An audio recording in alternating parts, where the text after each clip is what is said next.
Puputan Margarana. Setelah Jepang kalah di Pasifik pada tahun 1945, Belanda masih terus berusaha menduduki kembali seluruh wilayah Hindia Belanda yang dahulu dirampas oleh Jepang. Saat itu, Bali dikuasai TRI Sunda Kecil yang dikomandoi oleh Letnan Kolonel I Gusti Ngurah Rai bersama pasukannya Ciung Wanara yang berkekuatan 13 rompi. Pada tanggal 2-3 Maret 1946, Belanda mendaratkan pasukannya di Bali.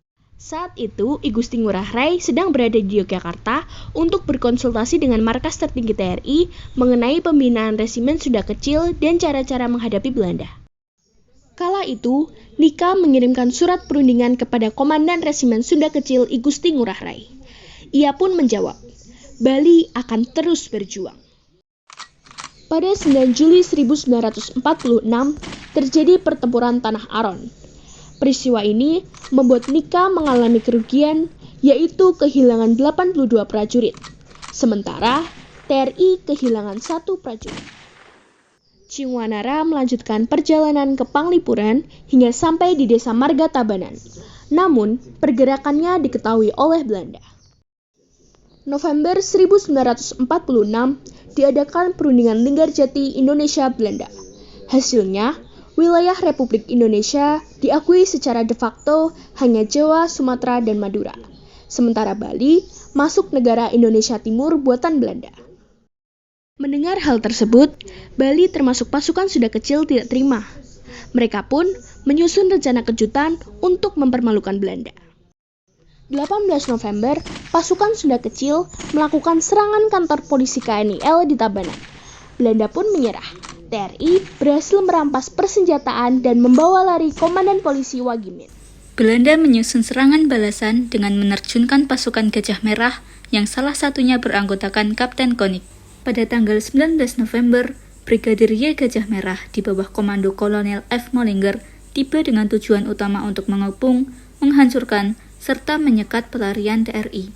Pada tanggal 20 November, tepatnya pada pukul 5.30, pasukan Belanda datang ke desa Marga.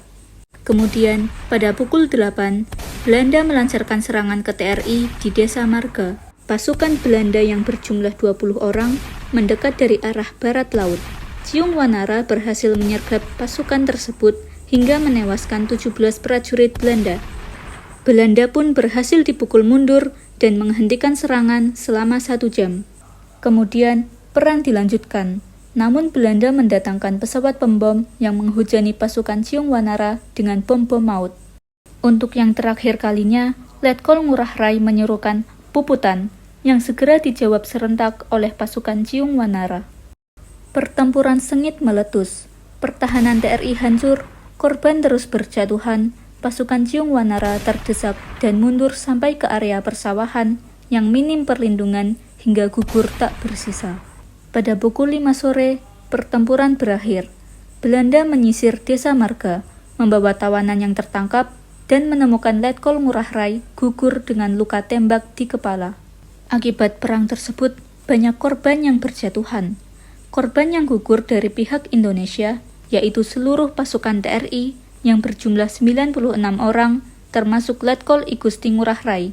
Sedangkan korban yang gugur dari pihak Belanda mencapai 400 orang. Dampak dari peristiwa puputan Margarana ini, I Gusti Ngurah Rai dinaikkan pangkatnya menjadi Brigadir Jenderal TNI Anumerta yang kemudian diangkat sebagai pahlawan nasional pada tahun 1975.